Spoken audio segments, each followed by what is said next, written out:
Entre mars et novembre 2020, le nombre d'allocataires du RSA avait augmenté de 10% en Isère. Pour renforcer l'accompagnement vers l'emploi des personnes fragilisées, le département a lancé en 2021 le plan Isère Emploi et le premier bilan est plutôt satisfaisant.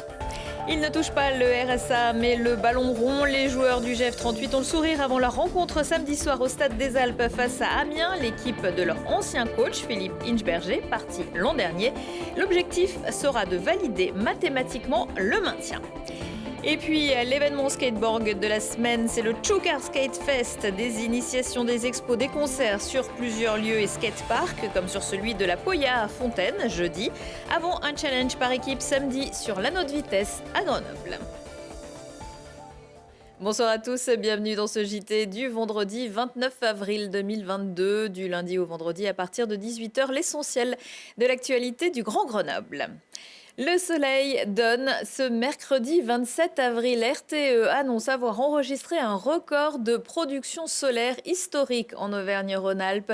Selon le gestionnaire du réseau de transport d'électricité, grâce aux conditions météo favorables et l'augmentation du parc de production, ce sont 1185 mégawatts qui ont été produits à 13h15. En un an, le parc de production photovoltaïque sur la région a augmenté de 24%.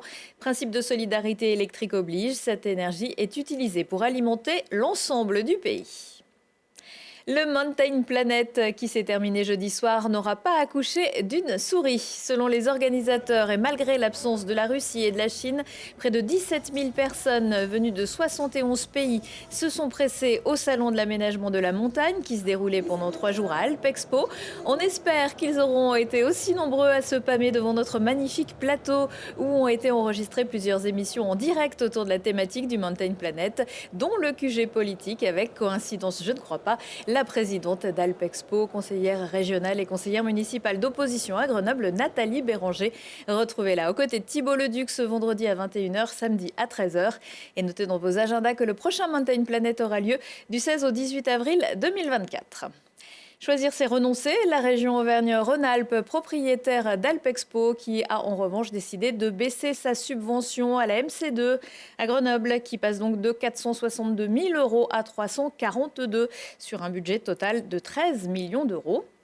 Un rééquilibrage territorial selon la région, aux grandes dames du directeur Arnaud Meunier de la métropole, gestionnaire de l'équipement culturel, qui explique travailler sur tous les territoires et pas que l'agglo. Pour Stéphane Gémani, conseiller régional d'opposition, je cite, Laurent Wauquiez engage les hostilités contre la culture.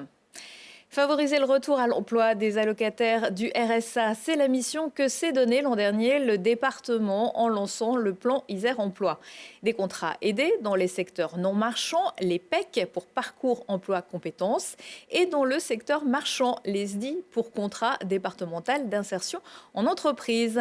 À l'arrivée, des employés et des employeurs satisfaits. Éléonore Pointeau. De la précarité à la stabilité. Tamari, Alexandre et Jonathan, anciens allocataires du RSA, sont employés dans un cabinet de comptabilité ou chez un fleuriste. Un changement possible grâce au contrat aidé mis en place par le département.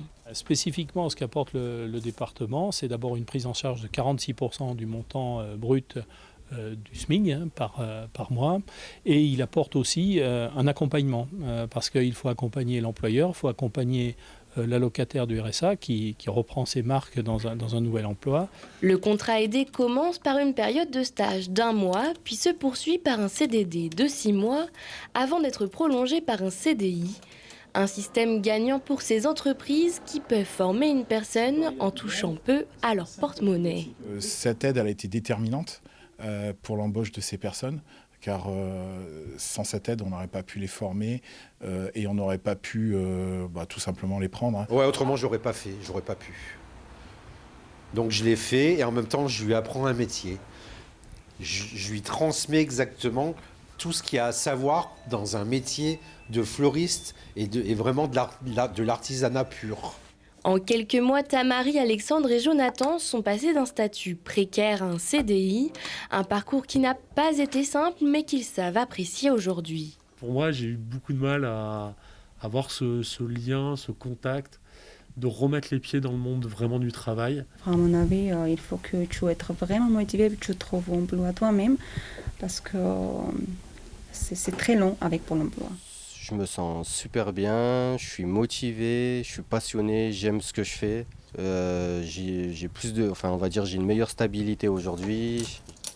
Au total, 22 000 personnes sont allocataires du RSA en Isère et 180 personnes ont bénéficié de ces contrats aidés depuis avril 2021. Et pour les allocataires du RSA, le département de l'Isère propose également des contrats d'engagement réciproques pour effectuer du bénévolat. Férié et chômé le même jour cette année, le 1er mai tombe donc un dimanche. Pour vendre du muguet, la règle, c'est de ne pas se mettre trop près d'un fleuriste et de ne pas installer de table. Traditionnellement, aucun bus et tram ne circulera ce jour-là. Et surtout, ce sera jour de manifestation. Entre élections présidentielles et législatives, on verra les forces de gauche si elles défilent main dans la main. Le cortège de la fête du travail partira à Grenoble à 10h de la place de la Gare. Du muguet et autres espèces végétales à découvrir samedi au centre horticole de Grenoble situé à Saint-Martin-d'Air. Les portes ouvertes de 10h à 17h vous permettront de rencontrer les jardiniers de la ville, mais aussi les moutons, de participer à des ateliers, des balades, un troc de plantes et outils ou encore un escape game. Et le lendemain, dimanche, c'est le centre écologique Terre Vivante à Mins qui lance sa saison avec là encore une journée portes ouvertes pour s'instruire dans les jardins bio ou l'espace construction, se détendre dans l'herbe fraîche et s'amuser au son du bourdonnement des abeilles et des chants des crapauds. Tout ça face au Montéguille. Les jardiniers du Stade des Alpes ont, eux, bien préparé la pelouse qui verra s'affronter samedi soir Grenoble et Amiens, deux équipes du milieu de tableau de Ligue 2. Mais c'est au stade d'entraînement à la Poterne qu'Arthur Glory a rencontré les joueurs et le staff du GF avant cette rencontre décisive. Détendu, le GF38 peut souffler en cette fin de saison. Les Grenoblois qui réalisent une saison plus que décevante enchaînent les bonnes prestations. Des succès 3-0 contre Valenciennes et contre Dunkerque et une victoire sur le terrain du Havre redonnent le sourire au groupe. De quoi continuer sur leur lancée. Les résultats comptent beaucoup dans l'ambiance, donc on est plus relâché, il y a moins de pression. Oui, là-dessus, pour finir la saison plus confortablement, il fallait faire des bons résultats, on les a fait, donc maintenant on profite un peu plus. À 2 points du maintien en Ligue 2, il ne faut pourtant pas relâcher les efforts. Le GF38 pointe à la 14e place et a encore 3 matchs pour réaliser son objectif. Une avance confortable qui permet aussi de tourner la tête vers la saison prochaine. Un état d'esprit positif parce qu'on est sur une dynamique très très positive. Après il faut rester surtout très concentré et essayer de régler officiellement le maintien dès le prochain match samedi contre Amiens. On va commencer à pouvoir attaquer dès que ce sera officiellement acquis ce maintien, donc j'espère dès samedi, mais on commence déjà à réfléchir, c'est vrai, un petit peu à la saison prochaine, mais voilà, pour l'instant on va essayer de terminer celle-là et d'obtenir ce maintien sur le terrain par nous-mêmes. Après avoir joué les barrages d'accession à la Ligue 1 la saison dernière, cette 14e place a fait déchanter les supporters. Mais avec un effectif qui se montre sous ses plus beaux jours en cette fin de saison, le droit de rêver est de nouveau permis. Beaucoup de blessés pour ce match, mais une première avec le GF38 pour Sofiane Belker, joueur amateur avec l'équipe réserve qui joue habituellement en Régional 1. Dans l'agenda sport de jeudi, Arthur nous annonçait le Snow to Bike ce week-end aux Deux Alpes. La station nous a finalement informé ce matin que l'événement était annulé, les conditions de sécurité n'étant pas assurées sur la partie basse du parcours. En revanche, il sera encore possible de skier jusqu'à dimanche inclus entre le glacier et le secteur des Crêtes. Le domaine skiable rouvrira de nouveau le 28 mai. Pas besoin de neige pour pratiquer la glisse urbaine. Le skatepark de Grenoble vous propose de découvrir cette discipline olympique et sa culture jusqu'à demain, ce vendredi soir par exemple à la Bifurque ou samedi sur la Nôtre Vitesse à Grenoble avec des initiations et des challenges athlétiques. Jeudi après-midi au skatepark de La Poyasse, c'était l'événement Gang de Skaters, un tournoi de mort subite par équipe, catégorie moins de 15 ans et plus de 15 ans. Là c'est un contest de skate du coup par équipe de 3 où le format c'est un tournoi à élimination directe. Du coup va y avoir des rounds, une équipe en affronte une autre, il y en a une bleue, une rouge et les juges décident de faire passer soit la bleue soit la rouge jusqu'à la finale. Félicitations, et c'est équipe bleue qui passe. Du coup cette compétition elle s'inscrit dans le cadre du festival qu'on a fait pour fêter un peu la sortie de Covid, le retour au festif. Se retrouver autour du skate grenoblois et mettre la scène en valeur et aussi pour fêter les 20 ans de l'assaut qu'on n'a pas pu faire pendant le Covid. un petit peu organisé à l'improviste, mais ouais, on est là. On n'est pas là pour gagner, mais on est là pour s'amuser, quoi.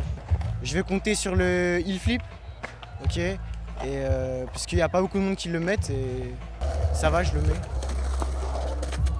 C'est un festival de skate, c'est juste pour le but de dynamiser la scène aussi et de promouvoir un peu, juste passer du bon temps aussi avec tout le monde. Et c'est des événements qui sont assez réservés aux locaux, il y a des gens d'un peu des environs mais ça reste local.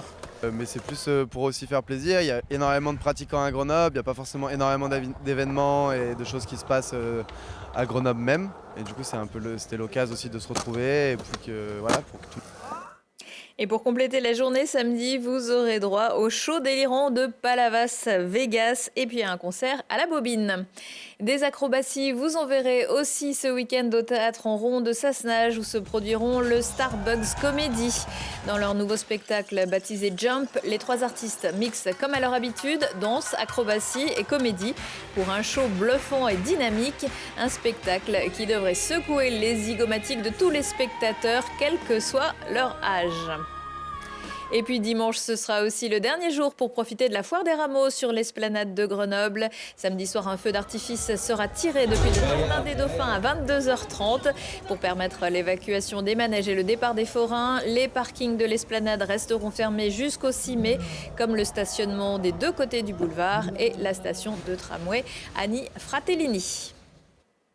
Retour de l'actu à 19h, 21h, 23h et en replay sur télégrenoble.net. On se quitte en musique avec Jalilous en concert samedi soir à la Bifurque.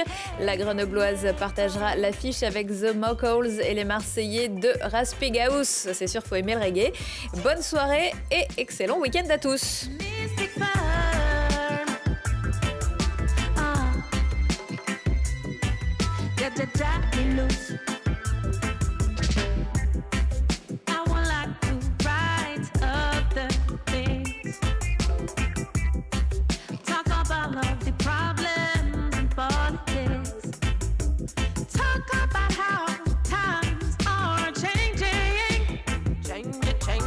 Use